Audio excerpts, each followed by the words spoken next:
Então, pela primeira vez, a minha resenha dessa semana pode ter algumas revelações do enredo que algumas pessoas mais sensíveis vão considerar spoiler. Quer dizer, eu não acho que seja spoiler, né? Mas tem algumas pessoas que são muito exigentes, elas não gostam nem de ler o texto que tem atrás, nem as orelhas, elas acham que tudo é revelação do enredo, né? Então, para essas pessoas eu vou dar a definição sem spoilers e também meio sem graça dessa história, que é o seguinte: numa cidade uma tragédia é anunciada, mas ninguém dá muita bola, e quando eles tentam fazer alguma coisa, é tarde demais. Viu só? Pode ser até um filme de sessão da tarde, né? Mas não, na verdade é uma das obras mais incríveis do Gabriel Garcia Marques, Crônica de uma Morte Anunciada. E eu vou dizer uma coisa, desde Dom Casmurro eu não vi um mistério tão difícil de solucionar na literatura.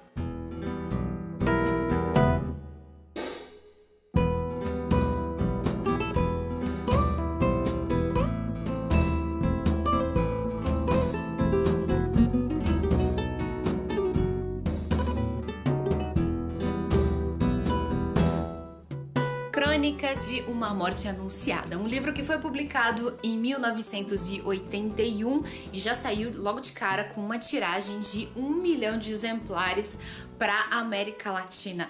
E olha que o Gabriel Garcia Marques não tinha nem ganhado o Prêmio Nobel de Literatura. Isso foi só no ano seguinte. Ou melhor, para copiar aquele meme que tá circulando sobre o Oscar da Viola Davis, não foi o Gabriel Garcia Marques que ganhou o Nobel, foi o Nobel que ganhou o Garcia Marques. Ele fez desse prêmio algo mais importante. E embora se chame crônica, que é um gênero intimamente ligado ao jornalismo, inclusive aqui no Brasil nós temos uma tradição muito grande, muito bonita de cronistas, e se você for ver, no mundo inteiro existem jornais chamados A Crônica, The Chronicle, enfim.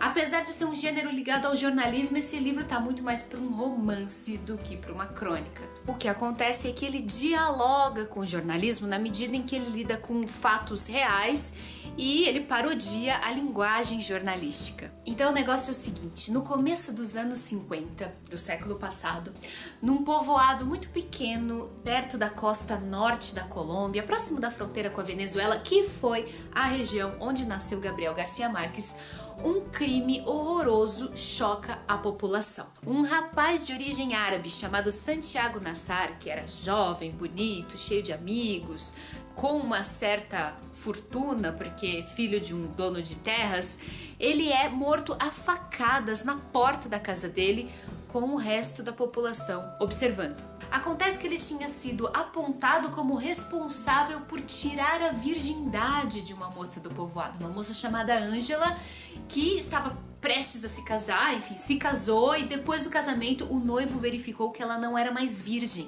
Essas coisas eram tão graves naquela época, e não só, olha só, não só no interior da Colômbia, no Brasil era parecidíssimo, que os irmãos da moça ficaram enfurecidos e resolveram limpar a honra da família, limpar com sangue.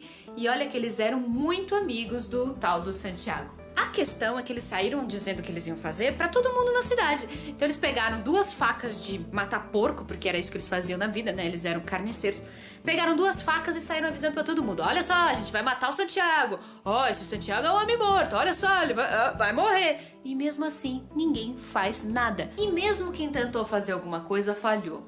De modo que, muito tempo depois, a cidade ainda se sentia de alguma maneira responsável por aquilo que tinha acontecido, aquele crime horroroso, inclusive talvez o próprio Gabriel Garcia Marques. Crônica de uma Morte Anunciada é baseado num caso real, num crime real que aconteceu no povoado de Sucre, que fica realmente ali no norte da Colômbia.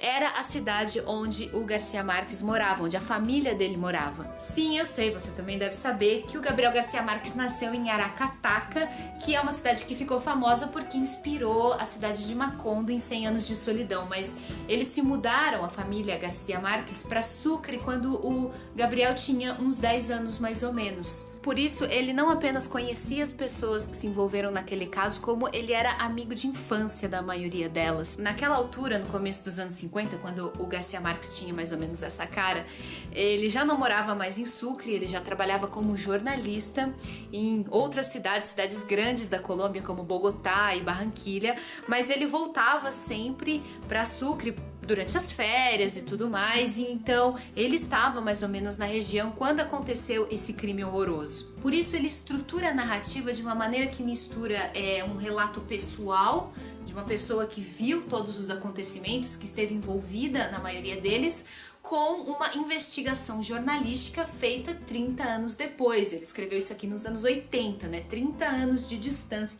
de separação entre os fatos. Garcia Marques foi um mestre em recontar os acontecimentos da infância e juventude dele, inclusive das pessoas com quem ele conviveu, dos fatos históricos que ele testemunhou ou de que ele ouviu falar. Ele era um mestre em recontar essas histórias com as tintas da poesia. Ele chegou a afirmar depois, né, que ele ganhou o Nobel e começou a ser assediado por jornalistas do mundo inteiro, que não havia uma única linha da literatura dele que não estivesse baseada em algum fato da realidade. Por isso que Crônica de uma Morte Anunciada é mais que um relato jornalístico impessoal. Ele tem as marcas da literatura, ele tem muitos elementos reais misturados com outros elementos da ficção, de maneira que a realidade parece ainda mais verdadeira do que realmente foi. E para mim a questão mais impressionante é como ele consegue manter a nossa atenção da primeira à última página, mesmo revelando logo no começo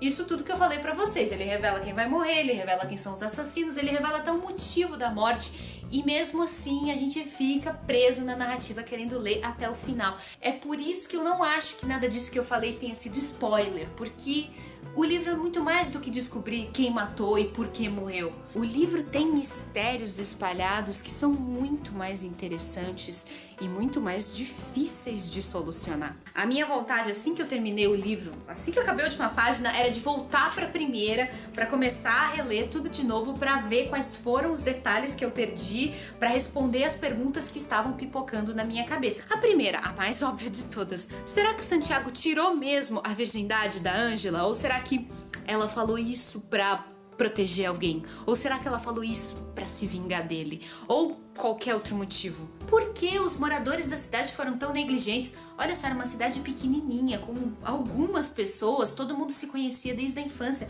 Por que que eles ouviram o anúncio da morte e não fizeram nada? Será que eles podem ser responsabilizados mesmo? Quais seriam os motivos ocultos dessa negligência? Quem que tá escondendo o segredo de quem? Quem que nutre algum rancor e ressentimento desse Santiago a ponto de querer que ele morresse? Numa rápida pesquisa na internet eu encontrei um monte de trabalhos acadêmicos de universidades do mundo inteiro, do Brasil, evidente, mas também de lugares distantes como a Suécia ou a Coreia, tentando analisar e propor hipóteses para solucionar os mistérios de Crônica de uma Morte Anunciada. Alguns encontram indícios de que a Ângela estava tentando proteger um outro amante, outros acham que o próprio narrador, e veja bem que estamos falando de Gabriel Garcia Marques, o próprio narrador talvez fosse o responsável pelo desvirginamento da menina. Olha só que ideia louca. Alguns falam que ela foi abusada da infância, enfim. Cada uma dessas hipóteses, cada uma dessas teorias é baseada em elementos do texto, frases que são jogadas, é como se fosse um quebra-cabeça que você precisa montar. Independente do mistério policial, que é sempre muito empolgante, o que o Garcia Marques queria fazer realmente é usar essas histórias para preencher um pano de fundo. O pano de fundo que era a sociedade colombiana dos anos 50, uma sociedade violenta, machista, hipócrita.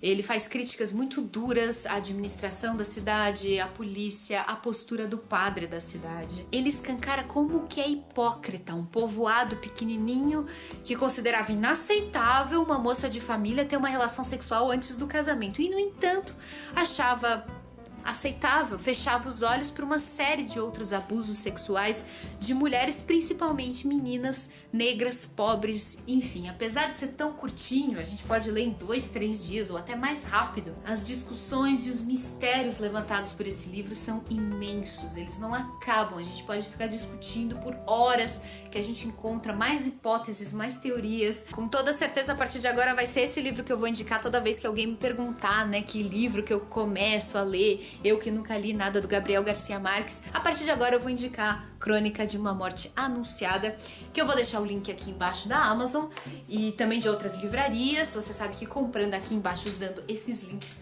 vocês ajudam a financiar o canal, é muito importante para manter o canal. E eu também quero agradecer aos padrinhos e madrinhas do Ler Antes de Morrer. A gente tá num grupo na internet que tá bombando, eu aprendo muito com eles, eu também tô adorando compartilhar o meu dia a dia literário com os padrinhos e madrinhas. Inclusive, na semana que vem eu vou ler um livro que foi escolhido por um dos padrinhos. Então, se você quiser ser padrinho do Ler Antes de Morrer também, se você acredita nesse projeto, é só olhar aqui embaixo o link da nossa campanha no Padrim. Você vai ver que tem metas, que tem recompensas, que é muito legal e que tá ajudando a manter esse canal. Acima de tudo, manter a gente independente. Eu não quero ficar dependente de marcas e propagandas, eu quero poder fazer esse trabalho com aquilo que eu acredito, trazendo os livros que eu gosto de ler e dizendo aquilo que eu penso, isso que vale tanto a pena de falar de literatura na internet. Beijos pra todo mundo, até o próximo vídeo então. Tchau, tchau!